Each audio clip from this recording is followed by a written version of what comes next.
Pemirsa, untuk membahas bencana alam banjir dan longsor yang terjadi sejak sepekan lalu, akibat dari perusakan lingkungan, kami sudah bersama dengan Menteri Lingkungan Hidup, Kepala Badan Pengendalian Lingkungan Hidup, ada Bapak Hanif Faisal Nurrafiq. Selamat siang, Pak. Selamat siang, Mbak. Oke, baik Pak Menteri. Pak Menteri mungkin bisa dijelaskan dulu kepada pemirsa TV One saat ini. Sebenarnya penyebab banjir yang terjadi sepekan yang lalu nih apa, Pak?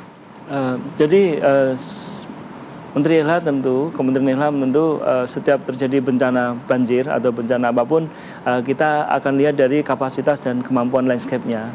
Apakah landscape-nya masih cukup memadai untuk menanggung atau mengemban beban hidrometeorologi ini atau tidak. Nah, itu yang paling utama. Sehingga dengan melakukan pencermatan ini kita bisa mensimulasikan kira-kira penyebab banjirnya seperti apa. Nah, kalau sudah seperti itu, maka segera ditentukan strategi, langkah-langkah penanganan dan evaluasi lebih lanjut. Tentu yang sudah terjadi, kementerian yang lain akan menangani, Badan Nasional Penanggulangan Bencana dan beberapa kementerian lain, ya tidak terkecuali juga kemarin Pak Presiden kan langsung melakukan peninjauan.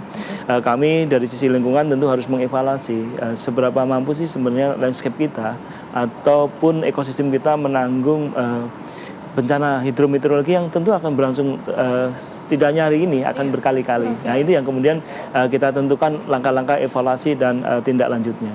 Pak, ini mungkin untuk evaluasi sendiri, terutama kan yang paling terdampak ya di Jakarta dan juga Bekasi. Ini yang rasanya viral gitu di media sosial, ini seperti apa, Pak? Bicara Jakarta dan Bekasi ini kita berbicara kepada sistem daerah aliran sungai yang berbeda. Jadi kalau yang terjadi di Jakarta kemarin, kita dipengaruhi oleh sistem daerah aliran sungai Ciliwung. Jadi Sungai Ciliwung ini spesifik, jadi dia mempunyai panjang sekitar 119 kilometer dari Jakarta ini sampai ke puncak di Cisarua sana, sepanjang 119 km itu terdapat perbedaan tinggi yang cukup signifikan ya. Jadi di puncaknya sana tingginya 1.300 sekian, kemudian di sininya min 4 meter. Kemudian di Das Ciliwung sendiri kami biasanya untuk mengevaluasi melakukannya dalam pembagian segmen-segmen, bagian-bagian. Kami biasanya membagi 6 segmen. Nah, kemudian Das Ciliwung ini yang seluas 38.500 hektar, maka segmen satunya itu seluas 15.000 hektar. Jadi Ciliwung ini dasnya seperti corong gede, kemudian mengecil, menyempit sampai ke Jakarta. Sehingga kita bisa bayangkan kalau airnya yang ditangkap dengan corongnya pasti besar, kemudian melewati jalan yang tidak terlalu besar, tentu akan menimbulkan daya rusak yang tinggi. Ini yang terjadi di Ciliwung. Jadi Ciliwung, daerah das segmen satunya itu atau segmen hulunya seluas 15.000 hektar, maka daerah itu yang kemudian kita evaluasi. Nah, kemudian berbeda dengan banjir Bekasi. Banjir Bekasi dan Kota Bekasi dan Kabupaten Bekasi itu diemban oleh sistem daerah aliran Sungai Bekasi. Sungai Bekasi dan sebagian besar ya, Sungai Bekasi hampir meliputi 145.000 hektar yang mempengaruhi banjir di Bekasi dan Kota Bekasi. Kemudian sebagian lagi adalah daerah aliran Sungai Citarum seluas 35.000 hektar. Kemudian ada 4 das lagi yang kecil-kecil kayak Cakung, Sunter, kemudian Buaran. Jadi ini kecil-kecil, tapi yang gede adalah Das Bekasi. Das Bekasi ini luasnya 145.000 hektar. Dimulai dari pas di sebelah Ciliwung, di sini jatuh Ciliwung, di sebelahnya Bekasi, di sebelah lagi Pesanggerahan, sebelah lagi Cisadane. Jadi Taman Nasional Gunung Gede itu dikelilingi oleh puncak-puncak das. Nah, kebetulan kita ada di 2 das sistem yang mempengaruhi banjir di Jakarta, yaitu Das Ciliwung, kemudian Das Bekasi untuk yang daerah Bekasi kota. Nah, ini Bekasi itu hulunya ada 2 sungai utama, yaitu Sungai Cikeas dan Sungai Cilensi yang menjadi Kali Bekasi atau Das Bekasi. Nah, kemudian ada tambahan lagi Sungai Cikarang. Jadi inilah yang mempengaruhi banjir kemarin di Bekasi. Bekasi yang cukup tinggi, cukup tinggi, ya, besar ya. Tapi juga yang menjadi perhatian Pak Menteri, ini kan mungkin di kawasan Puncak kalau kita melihat bagaimana kemudian Kementerian Lingkungan ini menangani begitu ya, alih fungsi resapan air yang berkurang di daerah sana Pak, khususnya daerah hulu. Ya, jadi setelah kejadian banjir itu, alam telah mengkalibrasi ke kita bahwa landscape kita nggak bagus gitu. dibuktikan dengan banjir. Bahkan di Kabupaten Bogor ada di Desa Citeko ada 1 korban jiwa yang larut ya. Kemudian bencana banjir sudah kita rasakan, memulihkannya mahal. Nah, setelah kita evaluasi ternyata memang terjadi perubahan seperti yang tadi dinarasikan di awal. Ada yang pertama, yang memicunya adalah adanya perubahan tata ruang. Jadi tata ruang Provinsi Jawa Barat di tahun 2010 dan tata ruang di Jawa Barat 2022. Di 2010 di segmen 1 di puncak tadi yang luasnya 15.000 hektar itu seluruhnya digunakan dengan fungsi untuk melakukan imbuan air dan resapan air. Itu meliputi ada hutan lindung, ada hutan produksi, ada taman nasional. Tetapi ada sedikit pemukiman, iya, ada sekitar 500-an lah hektar di sana. Pemukiman yang memang ada sebelumnya. Kemudian di tahun 2022 terjadi perubahan tata ruang. Jadi yang dulunya 15.000 hektar itu semuanya untuk menjadi pelindung ekosistem di bawahnya, di tahun 2022 dirubah. Jadi ada 8.000 hektar yang berubah menjadi kawasan pertanian sekitar 7.000 dan 1.000 sekian ratus itu kawasan pemukiman. Nah, perubahan tata ruang ini berakibat drastis buat penyangga sistem kehidupan di bawahnya. Kemudian selama 10 tahun, mulai tahun 2013 sampai 2023 terjadi penghilangan tutupan hutan, tutupan pohonnya. Jadi angkanya sampai 1.000 hektar di hulu itu. Sehingga itu tentu berpengaruh besar. Seperti mana tadi dinarasikan, ternyata keindahan hulu ini memicu para investor masyarakat untuk berlomba-lomba mencari rezeki di sana dengan membangun wisata dan lain-lain yang tidak dipikirkan dampaknya yang cukup besar, sehingga keberadaan mereka inilah yang kemudian berkontribusi serius menyebabkan bencana banjir. Kami sedang hitung bagian per bagian seberapa besar yang ditimbulkan masing-masing komponen-komponen ini di dalam kontribusi banjir di Ciliwung. Jadi dari tatanan Das Ciliwung maka sekitar 30 ya nggak sampai ya dari das itu yang harusnya das utama segmen 1 yang 15.000 itu kan harusnya hutan semua. Sekarang hanya tinggal sekitar 28% saja yang ada hutannya.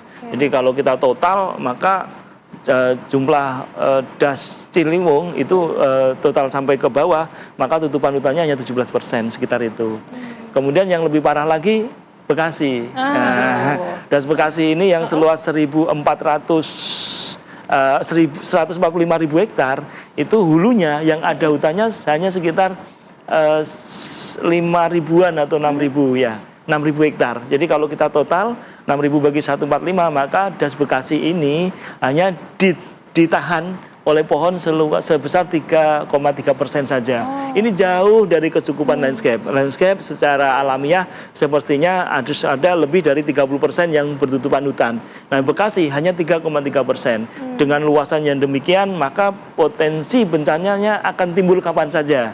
Pada saat terjadi banjir seperti ini. Hari ini memang data di tanggal 2 kemarin curah hujannya cukup ekstrim. Ekstrim itu 126 mm pada hari itu. Jadi untuk dua landscape tadi. Jadi sehingga dengan posisi curah hujan yang ekstrim, yang kemudian sebelumnya juga sudah ada curah hujan yang cukup mulai tanggal 28, tanggal 1 Maret sampai tanggal 2 Maret di puncaknya, maka pasti sudah banjir. Karena tidak ada yang nahan air. Nah, ini untuk langkah-langkah ke depannya seperti apa? Tapi jangan dulu dijawab ya Pak, karena usai jeda pemirsa Apa Kabar Indonesia Siang akan kembali dengan informasi mengenai hal tersebut. Tetaplah bersama kami, tetap lagi untuk Anda. Ya, masih bersama kami pemirsa di Apa Kabar Indonesia Siang. Tadi kami sempat terjeda nih mengenai apa sebetulnya langkah-langkah yang dipersiapkan ya untuk banjir di daerah Jabodetabek ini. Silakan Pak. Ya, tentu pemerintah mengambil langkah-langkah yang sistematis terkait dengan kondisi ini. Ini sebenarnya kejadian berulang dan berulang. Perlu dilakukan langkah komprehensif di semua sisi untuk menangani banjir. Tidak hanya banjir kemudian kita selesaikan di hilir, itu kurang efektif. Jadi perlu kita melihat secara landscape. Nah, kita mulai dari Ciliwung. Ciliwung ini kan tadi sudah disebutkan terjadi perubahan tata ruang yang cukup signifikan yang mengganggu hidroorologi, tata air yang cukup serius di daerah aliran Sungai Ciliwung. Sehingga langkah pertama tentu kita akan melakukan arahan untuk melakukan review tata ruang untuk Provinsi Jawa Barat, terutama pada daerah-daerah yang menjadi resapan air atau imbuhan air. Ini penting, kan Jawa Barat ini ternyata mengemban penduduk yang cukup besar di hilirnya. Jabodetabek ada 30,4 juta jiwa yang hidup di sini. Karena kelalaian kita di dalam mengurus pusat, hulu, maka akan merusak, mematikan peri kehidupan yang ada di hilir. Sehingga pertama tentu kita akan melakukan review terkait dengan tata ruang di bagian hulu dari Das Ciliwung. Kemudian hari ini juga kita sedang menurunkan tim pengawas lingkungan untuk melakukan analisa lingkungan detail pada point source atau titik-titik yang kemudian diproyeksikan berkontribusi cukup besar menimbulkan bencana. Kami tentu melakukan tahapan-tahapan yang dimintakan undang-undang berdasarkan analisa dan pengambilan alat bukti serta pendapat para saksi ahli. Kami akan memberikan sanksi paksaan pemerintah. Paksaan pemerintah kemarin kita sudah melakukan kunjungan langsung ke lapangan, telah melakukan beberapa penyegelan, dan ini akan terus terkait dengan semua lokasi-lokasi yang terindikasi menyebabkan kerusakan serius tata air di Hulu Ciliwung. Kemudian langkah berikutnya tentu kita akan lakukan pemberian sanksi administrasi paksaan pemerintah. Sanksinya pastinya bersifat pemulihan. Pemulihan itu yang pertama bangunannya juga harus dibongkar. Kemudian dilakukan penataan pepohonan yang untuk meningkatkan hidroorologi, kemudian mengembalikan jalur-jalur sungai, melindungi sumber-sumber air. Ini penting sekali karena dia di hulu. Demikian juga di Bekasi. Bekasi ini cukup berat. Nah tadi kalau di Ciliwung itu yang harus direhabilitasi sekitar mungkin 7.000-an hektar di das utamanya, di daerah bagian hulunya, maka di Bekasi lebih luas.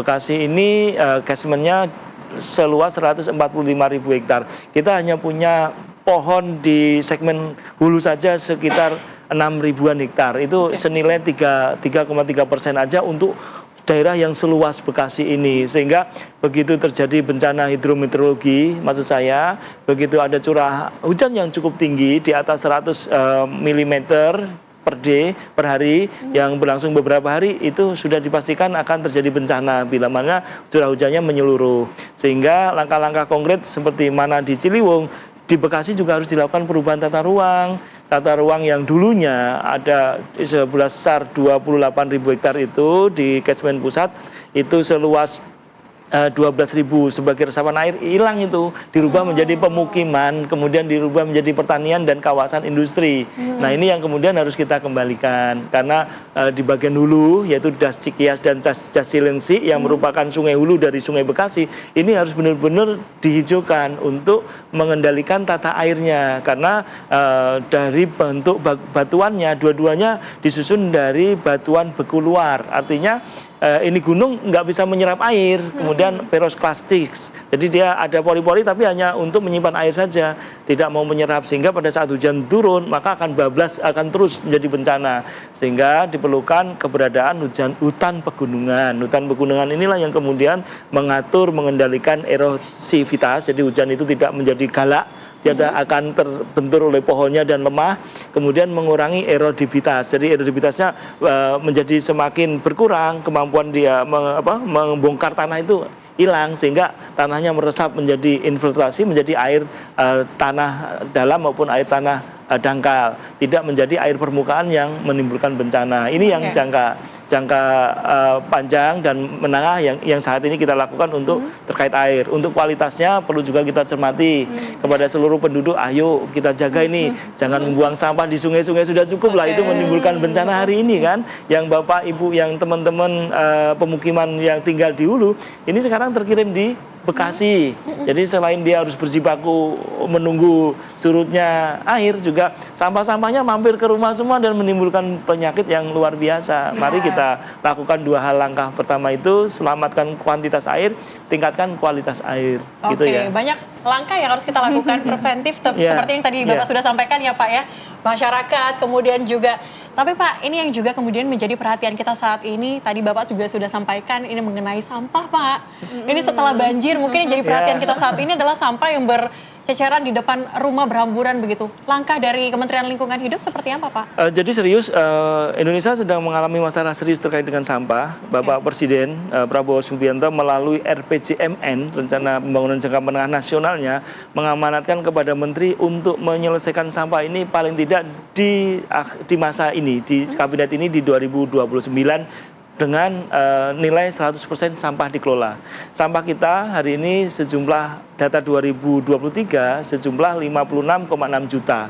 Itu dari 56,6 juta, maka yang mampu kita kelola baru 39%, di angka 20 jutaan. Sisanya yang 20 di mana-mana dibuang masyarakat dan tidak bisa kita kelola.